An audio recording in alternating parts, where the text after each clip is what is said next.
बिस्मिल्लाहिर्रहमानिर्रहीम। अस्सलाम वालेकुम। बेटा क्या हाल चाल है? उम्मीद करते हैं कि आप सब लोग खैरियत से होंगे। तो आज हम सेकेंड ईयर का जो फर्स्ट चैप्टर है इलेक्ट्रोस्टैटिक, उसका लेक्चर 2 लेकर हाज़िर हुए हैं। Electrostatic lecture number 2। बेटा लेक्चर नंबर 2 में हम पढ़ेंगे आज बहुत ही इंपॉर्टेंट लॉन्ग क्वेश्चन है कूलम्स लॉ। मैं आपको पहले बताता चलूँ कि कूलम्स लॉ की हम 2 वीडियोज़ बनाएंगे, पार्ट 1 और पार्ट 2। पार्ट 1 में हम कूलम्स लॉ की बेसिक पढ़ेंगे, सारा एक एक चीज़ बताएंगे। और पार्ट 2 के अंदर हम कूलम्स लॉ की वेक्टर फॉर्म और इफ़ेक्ट ऑफ मीडियम, कि किसी मीडियम का कूलम्स लॉ ने जो फोर्स ड्राइव की थी चार्जेस के दरमियान, उसके ऊपर क्या फ़र्क पड़ता है। तो आज का लेक्चर इलेक्ट्रोस्टैटिक लेक्चर नंबर 2 बहुत ही इंपॉर्टेंट लेक्चर कूलम्स लॉ लेकर आपकी खिदमत में हाज़िर हुए हैं। तो बेटा कूलम्स लॉ का पार्ट नंबर 1 हम शुरू करने जा रहे हैं। तो बिस्मिल्लाह करते हैं जी आज के लेक्चर के लिए। हेडिंग लगाते हैं बेटा, कूलम्स लॉ।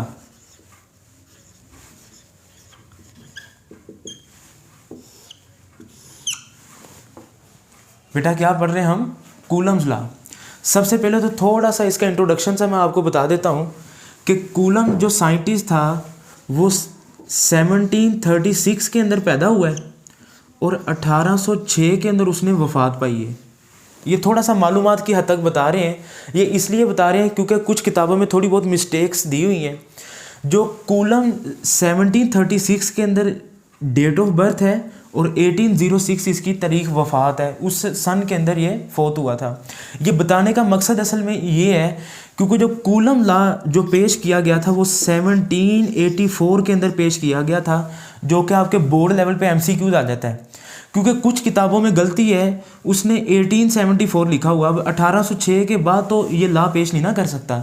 तो ये आपने गलती अपनी किताबों पे ठीक भी कर लेनी है। 1784 AD आपकी बुक में लिखा हुआ है। AD बेटा, AD का मतलब क्या है? AD का बेटा मतलब है एनो डोमिनाई। AD का मतलब क्या जी? एनो डोमिनाई। बेटा एनो डोमिनाई ये एक लतीनी ज़ुबान का लफ्ज़ है। It is a Latin word. ये एक लतीनी ज़ुबान का लफ्ज़ है। इसका मतलब क्या है? AD का मतलब है एनो डोमिनाई, लैटिन वर्ड है, ये लतीनी ज़ुबान का लफ्ज़ है। इसका मतलब ये है कि ऐसे साल जो कि हज़रत ईसा अलैहिस्सलाम, ज्यूस क्रिस्ट जिसको हम कहते हैं, हज़रत ईसा अलैहिस्सलाम की पैदाइश के बाद जो साल आते हैं ना, उनको हम AD कहते हैं। और हज़रत ईसा अलैहिस्सलाम से जो पहले वाले साल हैं उनको हम लिखते हैं BC, before Christ, before Christ या क्राइस्ट, कुछ लोग प्रोनाउंसिएशन का डिफरेंस है।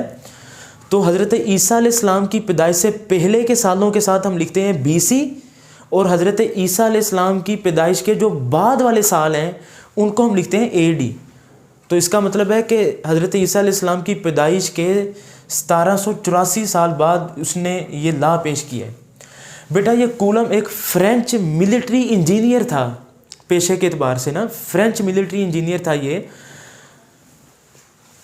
उसी के नाम की वजह से इसका नाम रखा गया कूलम्स लॉ। ये आपने MCQ की हद तक याद रखना है। एक और बहुत अहम बात, कूलम्स लॉ का दूसरा नाम it is also called inverse square law. It is also called inverse square law. एक मरतबा पेपर में लॉन्ग भी आया था कि what do you know about inverse square law. तो बच्चा कंफ्यूज हो जाता है कि पता नहीं इनवर्स स्केयर लॉ क्या चीज़ है। तो इनवर्स स्केयर लॉ बेटा असल में कूलम्स लॉ का ही दूसरा नाम है। इनवर्स स्केयर लॉ असल में कूलम्स लॉ का ही दूसरा नाम है, तो आपने इसको याद रखना है। तो ये कूलम्स लॉ का दूसरा नाम inverse square law, Coulomb's law की तारीख पैदाइश यानी कि उस सन के अंदर, और ये उस सन जिस सन के अंदर उसने वफ़ात पाई है, ये बताने का मकसद ये है कि आपको ये MCQs क्लियर हो जाए। 1784 वाला 1784 AD का मतलब है एनो डोमिनाई। ये एनो डोमिनाई एक लतीनी ज़ुबान का लफ्ज़ है, लैटिन वर्ड है, जिसका मतलब ये है year of over Lord. English में आप देखें ना, इसको गूगल सर्च भी करें, ईयर ऑफ ओवर लॉर्ड। मतलब इसका यह है कि ज्यूस क्रिस्ट हज़रत ईसा अलैहिस्सलाम की पैदाइश के बाद, ये थोड़ा सा मालूमाती थोड़ा सा था, आपने इसको नोट कर लेना है। और इस साइंटिस्ट का पूरा नाम क्या था जी कूलम्स लॉ का? Charles Augustan D coulomb, Charles Augustan D coulomb. ये चार्ल्स अगस्टन डी कूलम इसका पूरा नाम था, लेकिन हम सिर्फ कूलम ही पढ़ते हैं, ठीक है। तो कॉलम या कूलम इसकी प्रोनाउंसिएशन डिफरेंस है, इससे फ़र्क नहीं पड़ता। तो चार्ल्स अगस्टन डी कूलम इसका पूरा नाम था। ये थोड़ा सा मालूमाती बातें थी, आप लोग इनको नोट कर लें, फिर आगे हम टॉपिक शुरू करते हैं।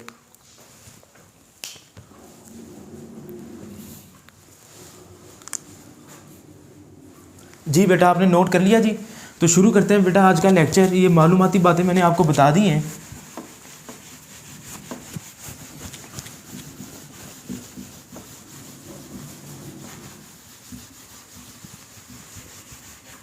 जी बेटा, अब कूलम्स लॉ क्या कहता है, ज़रा गौर से देखिएगा। कूलम्स लॉ की कहानी जो शुरू होती है, कूलम लॉ कहता है जी आप दो चार्जेस लें, एक चार्जेस है Q1 और दूसरा चार्ज है Q2, Q1 और Q2। बेटा दो चार्जेस हैं, चार्ज Q1 के सेंटर से लेके Q2 के सेंटर का दरमियानी फासला क्या है जी, डिस्टेंस R। ये बात आपने जहन में रखनी है। अक्सर बच्चे गलत इसका मतलब समझ लेते हैं। Q1 से Q2 का फासला नहीं है बेटा, Q1 के सेंटर से Q2 के सेंटर का दरमियानी फासला R है। R is the distance between two charges. Q1 Q2 दो चार्जेस हैं। असल में जो कूलम लॉ था वो दोनों चार्जेस के दरमियान, देखें हमें पता है कि अगर दोनों चार्ज पॉजिटिव हो तो पॉजिटिव को रिपेल करेगा, अगर एक पॉजिटिव हो और एक नेगेटिव हो तो ये अट्रैक्शन होगी। अब हमें ये तो पता था लाइक चार्जेस रिपेल करते हैं और अनलाइक चार्जेस क्या करते हैं, अट्रैक्ट। कूलम लॉ ने हमें ये नहीं बताया था कि अट्रैक्ट या रिपेल करते हैं। कूलम लॉ ने कहा कि अगर ये पॉजिटिव नेगेटिव को अट्रैक्ट करता है, वो जो कितनी फोर्स के साथ करता है। बेटा असल में जो कूलम लॉ ने क्वांटिटेटिव नेचर, एक होता है ना क्वालिटी, एक होता है quantity, quantitative nature of force. अब जरा बात को समझिएगा, पॉजिटिव पॉजिटिव को रिपेल करता है, पॉजिटिव नेगेटिव को अट्रैक्ट करता है, ये बात तो ठीक है, लेकिन पॉजिटिव पॉजिटिव को रिपेल करता है कितनी ताकत के साथ, पॉजिटिव नेगेटिव को अट्रैक्ट करता है कितनी ताकत के साथ। मतलब वो फोर्स की वैल्यू आया, वो अट्रैक्शन की फोर्स जो है वो 5 न्यूटन है, 10 न्यूटन है। ये जो क्वांटिटी है ना बेटा, क्वांटिटी, उसकी जो मिकदार है फोर्स की, कूलम्स ने वो फार्मूला ड्राइव किया था जिससे हम फोर्स ऑफ अट्रैक्शन या फोर्स ऑफ रिपल्शन की मिकदार मालूम कर सकते हैं, उनकी क्वांटिटी मालूम कर सकते हैं। तो ये बात बहुत इंपॉर्टेंट MCQ है, आपने इसको याद रखना है कि कूलम लॉ का जो मेन थीम है, मेन मकसद है, वो क्वांटिटेटिव नेचर ऑफ फोर्स के मुतल्लिक है। क्वांटिटी का मतलब होता है मिकदार, ठीक हो गया। और ये बात भी मैंने आपको बताई, ये आपने नोट कर लिया, क्वांटिटेटिव नेचर ऑफ फोर्स। एक तो बात ये होगी। दूसरी बात बेटा नोट कीजिएगा, जब हमने कहना है ना, जब हम इसका प्रूव करेंगे तो Q1 और Q2 का साइन नहीं लेंगे, क्योंकि मैंने आपको पहली वीडियो के अंदर बताया भी है कि चार्ज एक स्केलर क्वांटिटी है, पॉजिटिव और नेगेटिव तो सिर्फ उसकी डायरेक्शन को शो कर रहा है। तो बेटा Q1 के सेंटर से लेके Q2 के सेंटर का दरमियानी फासला क्या होगा, R, सेंटर से सेंटर का फासला। अच्छा एक दूसरी बात, ये जरा इधर मैं बना देता हूँ सेंटर टू सेंटर, ताकि आपको थोड़ी सी एक और बात भी बड़ी इंपॉर्टेंट है वो भी बतानी ज़रूरी है। Q1 के सेंटर से लेके Q2 के सेंटर का दरमियानी फासला, सेंटर टू सेंटर। अगर ये दोनों चार्ज पॉजिटिव हैं तो पॉजिटिव पॉजिटिव को क्या करेगा, रिपेल।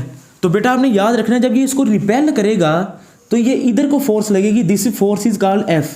अब इसका भी कॉन्सेप्ट है, कॉन्सेप्ट कुछ यूं है कि पॉजिटिव पॉजिटिव को रिपेल करेगा। जो फोर्स की लाइन है ना, ये जो फोर्स की लाइन है, ये फोर्स की लाइन उन दोनों चार्जेस की सेंटर से जो लाइन मिलाती है बिल्कुल उसी से गुजरेगी। मिसाल के तौर पर मैं रफ अमल पे आपको बताता हूँ कि Q1 Q2, ये Q1 है, ये Q2, Q1 और Q2 का दरमियानी फासला क्या है, R। अब अगर इसने इसको धक्का ही देना है, Q1 Q2 को रिपेल करेगा, ऐसे भी तो कर सकता है, ये गलत है।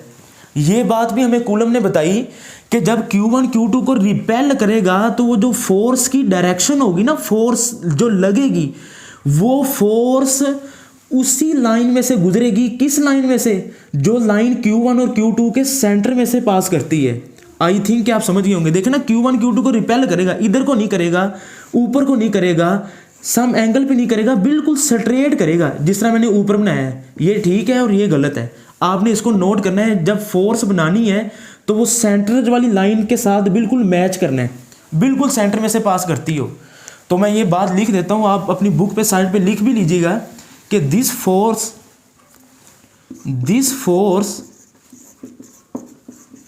is act along the line joining. This force is act along the line joining which passes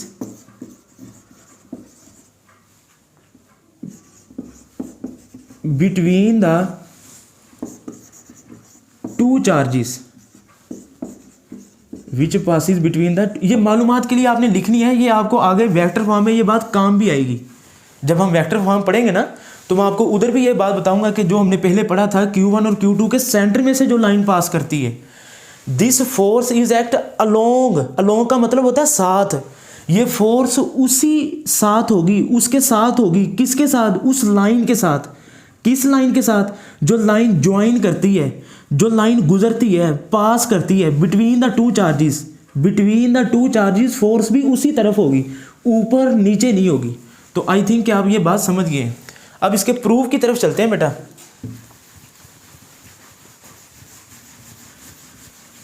अब अगर तो ये दोनों चार्ज पॉजिटिव है तो ये रिपल्शन की फोर्स है, अगर एक पॉजिटिव है एक नेगेटिव है तो अट्रैक्शन। हम प्लस माइनस का जिक्र नहीं कर रहे, मैं जस्ट उस फोर्स की मैग्नीट्यूड लूंगा। तो कूलम लॉ के मुताबिक ये जो फोर्स F है ये डायरेक्टली प्रोपोर्शनल है product of their magnitude of their charges. इसको इक्वेशन नंबर 1 का नाम दे लेते हैं। F is directly proportional to Q1 Q2। Q1 और Q2 का दरमियानी फासला क्या था? R। और ये जो फोर्स है वो इनवर्सली प्रोपोर्शनल है square of the distance. This is equation number 2। Q1 Q2 इसके साथ प्लस माइनस नहीं लिखेंगे हम, क्योंकि हम सिर्फ मैग्नीट्यूड ले रहे हैं। वैसे भी चार्ज एक स्केलर क्वांटिटी है, प्लस माइनस तो अट्रैक्शन और रिपल्शन को शो करता है। F के ऊपर वेक्टर नहीं डालेंगे क्योंकि अभी हम सिर्फ फोर्स की क्वांटिटी पढ़ रहे हैं, उसको सिर्फ मैग्नीट्यूड वाइज के लिहाज से देख रहे हैं। वो डायरेक्शन का जिक्र आगे वेक्टर फॉर्म के अंदर हम करेंगे। कूलम लॉ के मुताबिक ये जो फोर्स ऑफ अट्रैक्शन है या रिपल्शन है, ये फोर्स डायरेक्टली प्रोपोर्शनल है Q1 और Q2 के प्रोडक्ट के। Q1 और Q2 के प्रोडक्ट कहते हैं ज़रब को, और इनवर्सली प्रोपोर्शनल है square of distance between the two charges. बेटा एक बात और ज़हन में रखिएगा, कूलम्स लॉ हमेशा पॉइंट चार्जेस पर अप्लाई होता है। कूलम्स लॉ किस पर अप्लाई होता है जी? पॉइंट चार्जेस पर। वेरी इंपॉर्टेंट बात है। अच्छा, पॉइंट चार्जेस का मतलब भी अक्सर बच्चे गलत समझ जाते हैं कि पॉइंट चार्ज का मतलब क्या है। पॉइंट चार्ज का बच्चे मतलब समझ जाते हैं कि छोटा सा चार्ज है, ऐसा नहीं है बेटा। पॉइंट चार्ज जो छोटा सा चार्ज है इसका ताल्लुक हमेशा याद रखिएगा, पॉइंट चार्ज कभी भी अकेला नहीं होगा। वो पॉइंट चार्ज किसी दूसरे चार्ज के लिहाज से ही हम देखते हैं। मैं मिसाल देता हूँ, अब जहाज़ अगर ज़मीन के ऊपर खड़ा है तो वो आपको बड़ा लग रहा है, लेकिन अगर वही जहाज़ आपसे दूर जाता जा रहा है, हवा के अंदर फ्लाई कर रहा है, तो वो फिर जहाज़ तो आपको छोटा सा नज़र आ रहा है। इसका मतलब तो जहाज़ छोटा है? नहीं बेटा, पॉइंट चार्ज इतना भी हो सकता है, ये भी पॉइंट चार्ज है। यानी कि अगर ये 2 कूलम है तो ये 10 कूलम वाला भी पॉइंट चार्ज ही है। ये पॉइंट चार्ज डिपेंड करता है कि इनके दरमियान डिस्टेंस के ऊपर। बेटा याद रखिएगा, जितना चार्ज का डायमीटर होता है ना, जितना चार्ज की डायमेंशन होती है डायमीटर, वो कम होनी चाहिए किससे? दोनों चार्जेस के दरमियान डिस्टेंस से। मैं इसको बहुत आसान लफ्ज़ों में अगर आपको समझाऊं तो पॉइंट चार्ज का ताल्लुक जो है वो चार्जेस के दरमियान डिस्टेंस के साथ है। यानी कि वो छोटे बड़े से नहीं है। इतना बड़ा भी पॉइंट चार्ज हो सकता है, इतना सा भी पॉइंट चार्ज हो सकता है। पॉइंट चार्ज का मतलब ये नहीं है कि बहुत छोटा चार्ज है, मतलब ये है कि चार्ज छोटा होना चाहिए किसके लिहाज से? दोनों चार्जेस के दरमियान जो डिस्टेंस है, डिस्टेंस ज़्यादा होना चाहिए और चार्ज की जो डायमेंशन है वो कम होना चाहिए। तो ये बात आप समझ गए कि जो पॉइंट चार्ज का ताल्लुक है वो असल में रिलेटिव है, एक की दूसरे के लिहाज से है। बात समझ रहे हैं जी? तो पॉइंट चार्ज का मैंने आपको मतलब समझाया कि पॉइंट चार्ज का मतलब क्या है। तो बेटा ज़रा इस बात को गौर करें, ठीक है। यानी कि पॉइंट चार्ज डिस्टेंस ज़्यादा होना चाहिए, यानी कि अगर एक बड़ा चार्ज है, अगर डिस्टेंस बढ़ता जाएगा फिर तो वो चार्ज छोटा होता जाएगा, ठीक हो गया। तो F is directly proportional to Q1 Q2, inversely proportional to 1/r²। अगर हम इक्वेशन 1 और 2 को कंबाइन करें, कंबाइन इक्वेशन नंबर 1 एंड 2, तो बेटा क्या आ जाएगी, F is directly proportional to 1 और 2 की लेफ्ट साइड सेम है, directly proportional to Q1 Q2 over r², Q1 Q2 over r²। मैंने इसको क्या कर दिया, कंबाइन। डायरेक्टली प्रोपोर्शनल का साइन खत्म करेंगे तो क्या आएगा, constant F is equal to K Q1 Q2 over r²। अब ये बात आपने बड़ी ध्यान से सुननी है, मैंने क्या कहा, this is equation number 3। Directly proportional का साइन खत्म करें तो कांस्टेंट है, K है। ये बात आपने ज़हन में रखनी है। मैंने रिपीट इसलिए किया है क्योंकि मैं अभी आपको इसका कॉन्सेप्ट भी बताता हूं। बेटा देखें, F is equal to K Q1 Q2 over r², ये कूलम लॉ की इक्वेशन आ गई।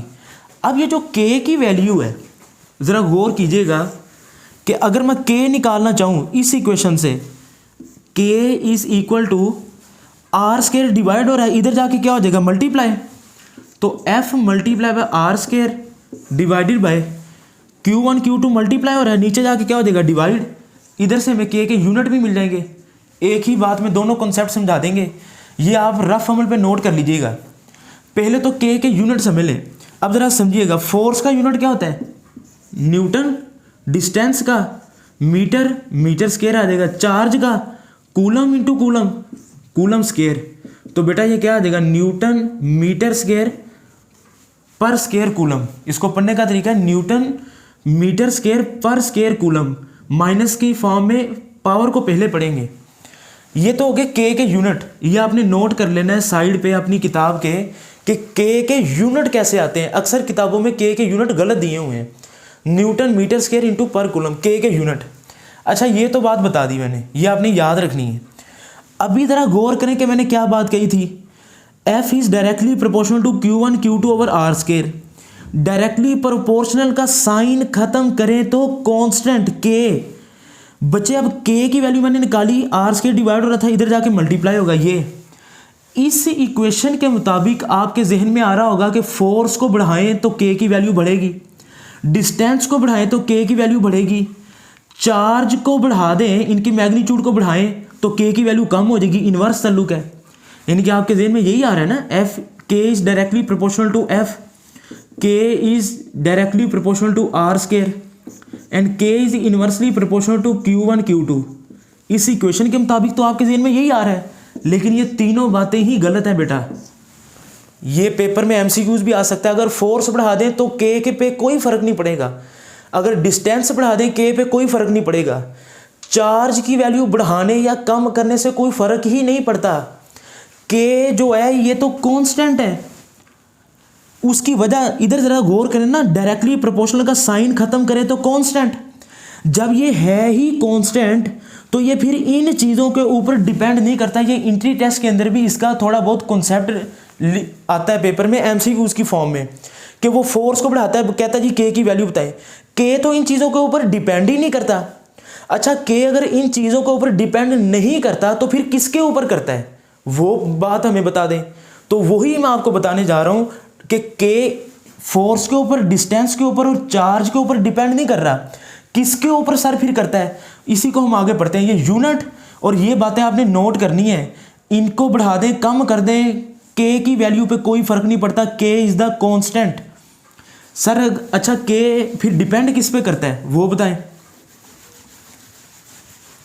जी बच्चे। तो अब हम हेडिंग लगाएंगे dependence of K, dependence of K, कि K की वैल्यू डिपेंड किस किस पे करती है। तो बेटा याद रखिएगा K दो चीज़ों के ऊपर डिपेंड करता है। Number 1 is nature of medium, nature of medium, और number 2 is system of SI units, system of SI units. K force के ऊपर, डिस्टेंस के ऊपर और चार्ज के ऊपर डिपेंड नहीं करता। अभी ये बात मैं आपको समझा आया हूँ। डिपेंड का मतलब है इन्हिसार, के किसके ऊपर डिपेंड करता है। ये पेपर में शॉर्ट क्वेश्चन भी आ सकता है। How many factors the value of K depend upon, तो आपने लिखना है there are 2 factor, nature of medium और सिस्टम ऑफ एसआई यूनिट्स। इसकी इक्वेशन क्या होती है, K is equal to 1/4 pi epsilon. अच्छा, एप्सिलॉन नोड नहीं लिखना बच्चे, ये भी एक कॉन्सेप्ट है। के की इक्वेशन होती है K is equal to 1/4 pi epsilon naught. Epsilon naught कब आएगा, जब मैं फ्री स्पेस की बात करूंगा। हर वक्त एप्सिलॉन नोड नहीं आएगा। एप्सिलॉन, इसको पढ़ते हैं क्या है, जरा गौर कर लें। इसको हम पढ़ते हैं एप्सिलॉन, एप्सिलॉन, ठीक है। इसको क्या पढ़ते हैं, एप्सिलॉन। ये जीरो या नोड का साइन तब लगाएंगे जब मैं बात करूंगा फ्री स्पेस की या वैक्यूम, यानी कि फ्री स्पेस या एयर की, क्योंकि एयर और फ्री स्पेस की वैल्यू में थोड़ा बहुत फर्क तो होता है, लेकिन एयर की वैल्यू बहुत क्लोज होती है फ्री स्पेस के, तो उसको भी हम करीब करीब इक्वल मान लेते हैं। एग्जैक्ट इक्वल नहीं होती, लेकिन उसको सपोज करके चलते हैं। तो जब मैं फ्री स्पेस की बात करूंगा ना, Q1 और Q2 के दरमियान फ्री स्पेस है, तो तब एप्सिलॉन नोड आएगा। ये इफेक्ट ऑफ मीडियम में भी इसका कॉन्सेप्ट यूज होना है, आपने इस बात को याद रखना है। इसको याद करने का एक थोड़ा सा इंटरेस्टिंग तरीका ये भी है, 4 पाई, 1/4 पाई, ये नहीं हम जो हमारे घरों में पड़ी होती हैं 4 पाई हैं। तो अक्सर बच्चे ना, ये पेपर में एमसीक्यू जाता है, K is equal to 1/2 pi, 3 pi, 5 pi, 4 pi क्या होता है। तो याद करने का तरीका, K is equal to 1/4 pi epsilon naught, ठीक है। तो 4 पाई कह लें या 4 पाई कह लें, जैसे आपको याद होता है। बहरहाल ये के की इक्वेशन आपने याद रखनी है, 1/4 पाई, यही हम इसके अंदर पुट करवा देंगे के की जगह पे। F is equal to 1/4 pi epsilon naught Q1 Q2 over R square, ठीक है बेटा। अभी इसी दोनों इक्वेशनों की मदद से मैं इसकी डेफिनेशन भी साइड पे लिख देता हूँ, आप ये चीज़ें नोट कर लें। अच्छा, आप पहले ये चीज़ें नोट करें, फिर आगे चलते हैं।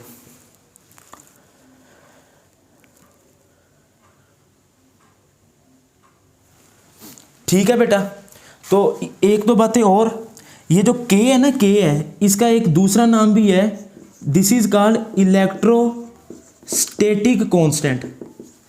के का दूसरा नाम क्या है जी, है तो ये कांस्टेंट ही, लेकिन इसको इलेक्ट्रोस्टैटिक कांस्टेंट भी कहते हैं। और ये जो 1/4 भी कांस्टेंट है, पाई भी कांस्टेंट है, 3.14। एप्सिलॉन नोड, एप्सिलॉन तो इसका नाम हो गया बेटा, इसका एप्सिलॉन नोड को हम कहते हैं जी इलेक्ट्रिकल कांस्टेंट भी कहते हैं। एप्सिलॉन नोड को मैं थोड़ा सा ऊपर लिख देता हूं ताकि कैमरे के फ्रेम में आ जाए। ये आपने नोट कर ली बातें।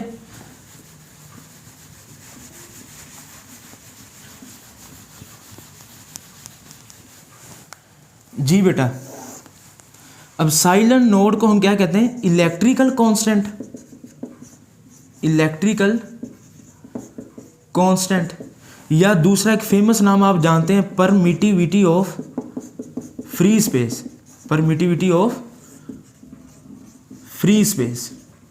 परमिटिविटी का लफ्ज़ निकला है बेटा परमिट से। परमिट का मतलब है इजाज़त देना। अभी मैं इफेक्ट ऑफ मीडियम में इसका डिटेल कॉन्सेप्ट भी बताऊंगा आपको, ठीक है। के का नाम क्या है, इलेक्ट्रोस्टैटिक कांस्टेंट। के का नाम क्या है, इलेक्ट्रोस्टैटिक कांस्टेंट।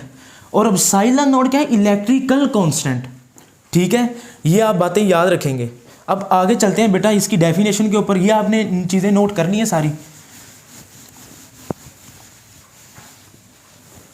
तो इसकी डेफिनेशन क्या आएगी जी कूलम्स लॉ की। ये जो बेटा इक्वेशन नंबर 1 और 2 है ना, इसी को लफ्जों में हम लिख देंगे। डेफिनेशन नोट कर लें जी, this force is directly proportional to, force is directly proportional to product of their magnitude of charges and inversely proportional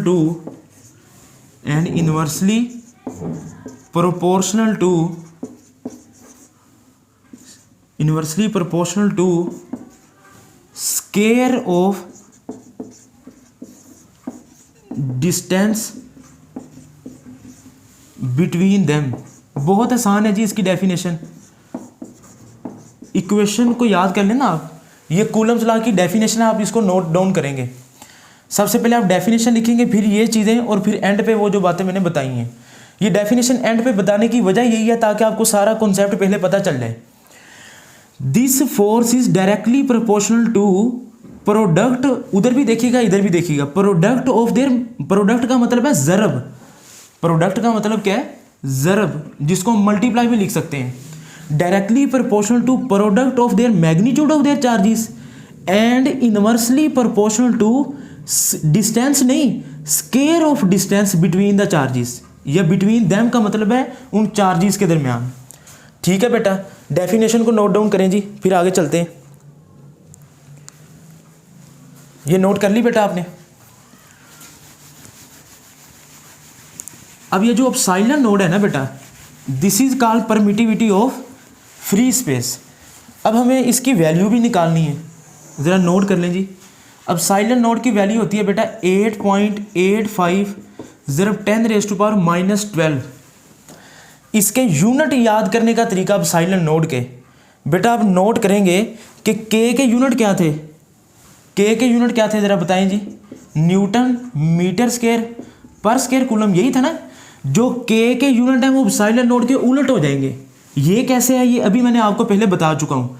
Newton की जिसके साथ कोई पावर ना उसकी पावर 1 होती है ना, तो इधर क्या लिख देंगे, n की पावर -1, इधर m की पावर 2 है +2, इधर क्या आ जाएगा -2, c की पावर -2 है तो c की पावर +2 आ जाएगा।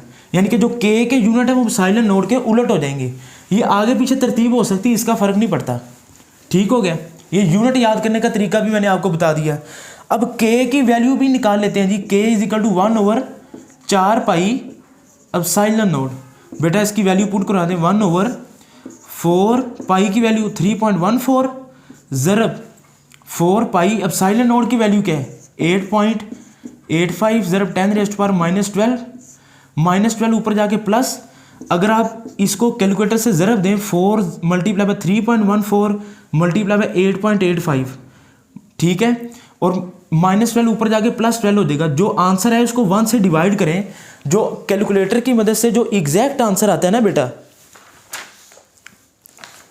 वो आता है 8996365, 8996365। आप with the help of calculator निकाल भी सकते हैं। 468 मैंने कैलकुलेटर पे लग निकाल के रखी हुई थी, इसलिए मैंने इधर से देख के लिखी है। अब बच्चे कहते हैं सर हमारी किताब में तो ये नहीं है, मैंने जानबूझ के लिखी है ताकि मैं आपको एक्यूरेट हर बात बता सकूं। बेटा इसको सोल्व करने से ये आता है। अब इसको हम राउंड ऑफ करते हैं, जिसके साथ पॉइंट ना दिया गया उसके साथ एंड पे लिख लेते हैं। अब देखें 1 2 3 4 5 6 7 8 9, ये जो आपका पॉइंट है एंड से उठ के इधर आएगा, तो इसको हम क्या लिख सकते हैं 8.9 मल्टीप्लाई बाय 10 की पावर, कितने इंच से आए आप 1 2 3 4 5 6 7 8 9, 10 की पावर +9। जब राइट से लेफ्ट आएंगे तो पावर प्लस होगी, लेफ्ट से राइट जाएंगे तो पावर नेगेटिव होगी। 8.9 को राउंड ऑफ करें तो क्या आएगा 9 मल्टीप्लाई बाय 10 की पावर 9 न्यूटन मीटर स्क्वायर पर स्क्वायर कूलम। ये इसके यूनिट तो आपने याद बेटा यही करनी है। ये पेपर में न्यूमेरिकलों में भी यूज होगी और पेपर में एमसीक्यूज भी आ जाता है। के की वैल्यू क्या होती है जी 9 ज़रब 10 की पावर 9।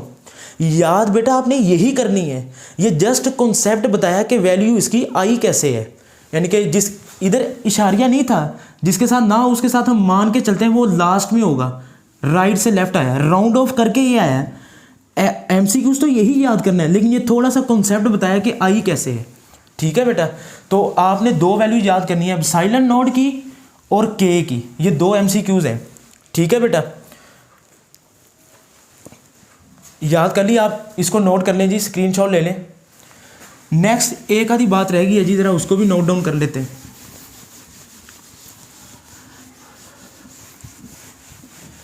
जी बेटा, अभी के की इक्वेशन क्या थी, के = 1/4 पाई या 4 पाई epsilon node. So equation number 3 क्या बन जाएगी बेटा, फाइनल इक्वेशन F = के की वैल्यू क्या आ जाएगी 1/4 pi epsilon naught Q1 Q2/R²। This is your final result. असल में ये इक्वेशन नंबर 3 ही है, बस के की वैल्यू पुट करवा दी, इक्वेशन पुट करवा दी। इसकी जगह पे के भी लिख सकते हैं ना, तो ये भी वैल्यू। ठीक है बेटा, तो ये सारी बातें हमारी कवर हुई। आई थिंक आपको एक एक चीज़ समझ आ गई होगी। तो ये बेटा आज हमने कूलम्स लॉ का पार्ट नंबर 1 कंप्लीट किया। इंशाल्लाह नेक्स्ट वीडियो में हम कूलम्स लॉ की वेक्टर फॉर्म और इफेक्ट ऑफ मीडियम, ये सारी चीज़ें लेकर आपकी खिदमत में हाजिर होंगे। जो जो बातें बताई हैं आप इसको नोट डाउन करें। अगर कोई सवाल है आपका तो कमेंट में आप पूछ भी सकते हैं। उम्मीद करते हैं आप लेक्चर का इजहार, इसकी फीडबैक आप कमेंट में भी देंगे। आप खुश रहें। Wish you best of luck. अल्लाह हाफिज़।